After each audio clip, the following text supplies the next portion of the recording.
ఆనాడు వారు సరదాగా ఒక మాట అనేవాళ్ళు, అందరికీ కాంట్రాక్ట్ పోస్ట్ ఉంది, మరి ముఖ్యమంత్రికి కూడా కాంట్రాక్ట్ పోస్ట్ ఉంటుందా అని చెప్పి ప్రశ్నించేవారు అధ్యక్ష. కానీ తెలంగాణ వచ్చిన తర్వాత 10 ఏళ్లలో కూడా కాంట్రాక్ట్ వ్యవస్థను మనం రద్దు చేసుకోలేకపోయినాం అధ్యక్ష.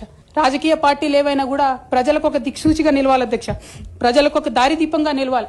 పార్టీలోనే అంతర్గత ప్రజాస్వామ్యం లేకపోతే రాష్ట్రంలో ఎట్లా ప్రజాస్వామ్యం ఉంటుందనే విషయాన్ని కూడా మనందరం గమనించాలి. కాబట్టి ఈ మాట చెప్తా ఉన్నాను అధ్యక్ష. ధర్నా చౌక్ రద్దు చేయడం అనేటటువంటిది ప్రజాస్వామిక హక్కుల్ని కాలరాయడంలో మొదటి మెత్త అధ్యక్ష. ఆనాడు ఇంటర్నల్ గా ఎంత ప్రొటెస్ట్ చేసినా కూడా రాష్ట్రం వచ్చింది, ఇప్పుడు ధర్నాలు ఎందుకు, దరఖాస్తులు లేవు, ధర్నాలు లేవు, అన్ని పనులు చేసి పెడతామని చెప్పుకుంటూ వెళ్లడం జరిగింది అధ్యక్ష.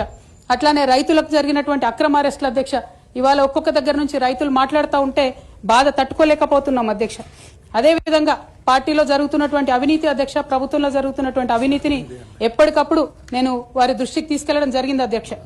అమరజ్యోతి నుంచి మొదలు పెట్టుకుంటే అధ్యక్ష, అంబేద్కర్ విగ్రహం దగ్గర నుంచి మొదలు పెట్టుకుంటే అధ్యక్ష, సెక్రటేరియట్ నుంచి మొదలు పెట్టుకుంటే అధ్యక్ష, కలెక్టరేట్లలో కూడా తీరని అవినీతి జరిగిన మాట ముమ్మాటికి వాస్తవం అధ్యక్ష.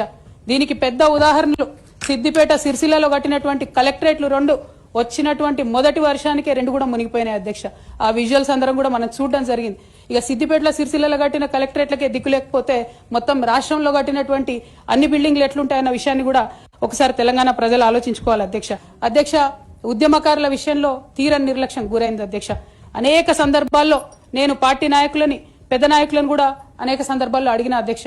వేరే విధంగా సహకరించకపోతే, వేరే విధంగా వాళ్ళకి హెల్ప్ చేయలేకపోతే కనీసం సీఎం రిలీఫ్ ఫండ్ కింద మనిషికి 10 లక్షలు ఇద్దాం, ఎక్కడోళ్ళు అక్కడ సెటిల్ అయిపోతారు అధ్యక్ష అని కూడా అడిగినాం అధ్యక్ష. నీళ్లు, నిధులు, నియామకాలు అనేటటువంటి మన మెయిన్ ట్యాగ్ లైన్ ఏదైతే ఉంటుందో అధ్యక్ష, అన్నిటినీ కూడా గండు కొట్టుకుంటూ పోయినాం అధ్యక్ష.